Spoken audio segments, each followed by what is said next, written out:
Steve jobs कहते हैं कि सबसे रचनात्मक लोग आमतौर पर 5 पारंपरिक नियमों को तोड़ते हैं।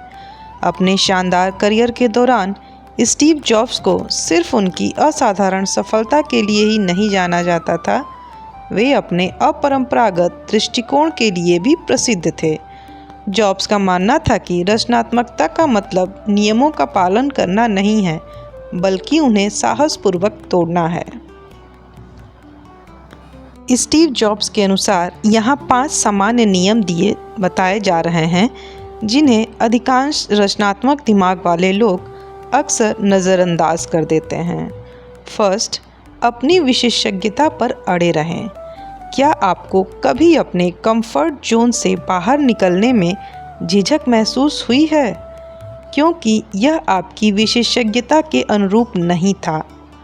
जॉब्स ने इस आम सलाह को ज़ोरदार तरीके से खारिज कर दिया।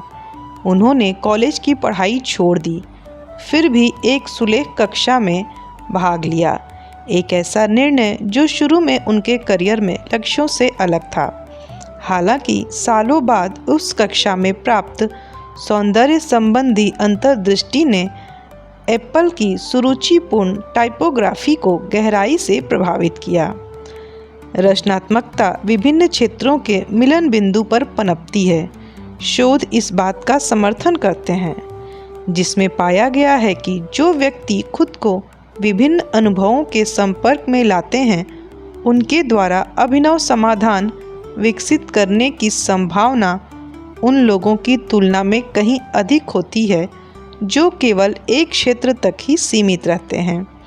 इसलिए शायद अपनी विशेषज्ञता से बाहर कदम रखना न केवल स्वीकार्य है, बल्कि यह आवश्यक भी है। सेकंड, गलतियां करने से बचें। जॉब्स ने एक बार कहा था, कभी कभी जब आप कुछ नया करते हैं तो आप गलतियां करते हैं। सबसे अच्छा यही है कि आप उन्हें तुरंत स्वीकार कर लें और अपने दूसरे नवाचारों में सुधार करना शुरू कर दें। यह पारंपरिक ज्ञान के विपरीत है, जो अक्सर गलतियों को अक्षमता के संकेत के रूप में कलंकित करता है। लेकिन जॉब्स ने गलतियों को महत्वपूर्ण कदम के रूप में देखा। लीसा कंप्यूटर की तरह एप्पल की कुख्यात विफलताओं ने सीधे तौर पर मैक और आईफोन सहित बाद की सफलताओं का मार्ग प्रशस्त किया। मनोवैज्ञानिक कैरोल ड्वेक के अध्ययन भी जॉब्स के दृष्टिकोण का समर्थन करते हैं, जो दिखाते हैं कि जो लोग गलतियों को सीखने के अवसर के रूप में देखते हैं, जिनकी विकास की मानसिकता होती है, वे अपने समकक्षों की तुलना में काफ़ी अधिक नवीन और लचीले होते हैं, हर कीमत पर गलतियों से बचते हैं। थर्ड, पूरी तरह तैयार होने तक प्रतीक्षा करें। अगर आप उस प्रोजेक्ट को शुरू करने या अपने सपनों का व्यवसाय शुरू करने के लिए सही समय का इंतज़ार कर रहे हैं, तो आप शायद उस समय का पालन कर रहे हैं जिसे जॉब्स अक्सर तोड़ते थे।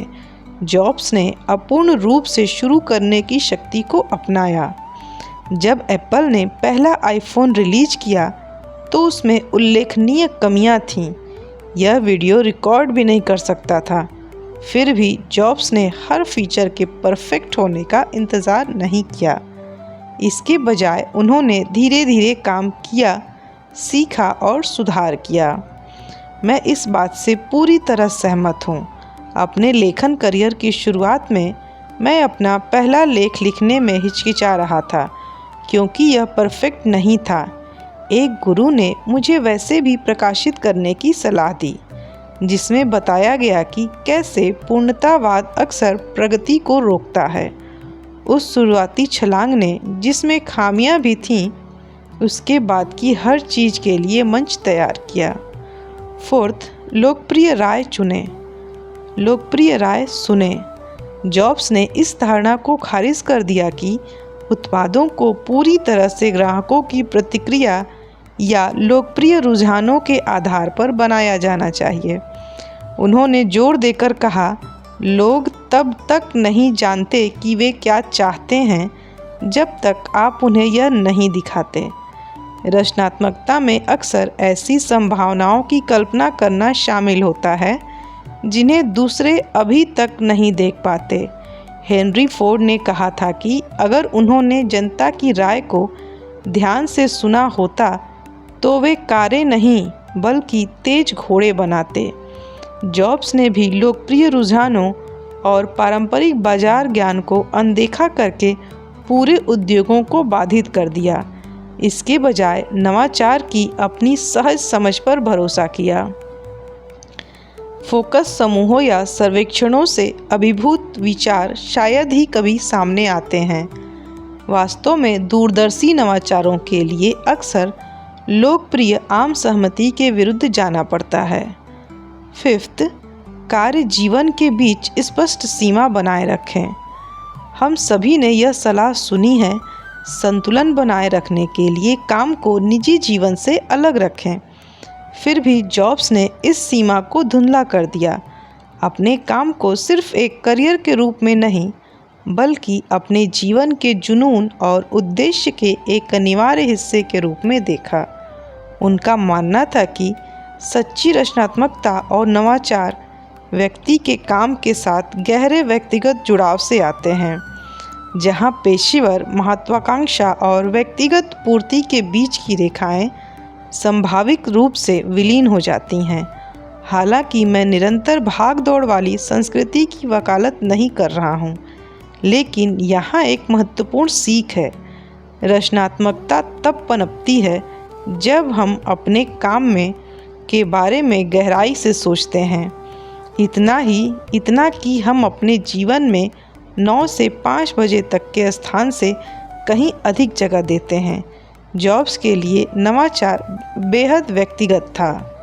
अंतिम विचार, नियमों को तोड़ना असुविधाजनक हो सकता है, जिसमें जोखिम, वैधता और आलोचना की संभावना शामिल है। लेकिन जैसा कि स्टीव जॉब्स ने अपने असाधारण जीवन के माध्यम से दिखाया, पारंपरिक ज्ञान से दूर जाने से असाधारण रचनात्मकता और नवाचार को बढ़ावा मिल सकता है। अपनी विशेषज्ञता से परे जाकर खोज करने, गलतियों को स्वीकार करने, पूर्णता से पहले आगे बढ़ने, लोकप्रिय राय पर अंतर्ज्ञान पर भरोसा करने और अपने काम को अपने जुनून के साथ गहराई से एकीकृत करने का साहस करके हम खुद को गहन रचनात्मक संभावनाओं के लिए खोलते हैं। शायद जॉब्स की सबसे बड़ी सीख यह है, नियम सीमा नहीं है, वे उम्मीद से परे जाने का निमंत्रण है, और जब हम ऐसा करते हैं तब हम वास्तव में नवाचार करते हैं। यह वीडियो कैसा लगा? अपने विचार और सुझाव हमें कमेंट बॉक्स में ज़रूर बताएं। Best of luck for your healthy, wealthy, successful, happy life. Thank you.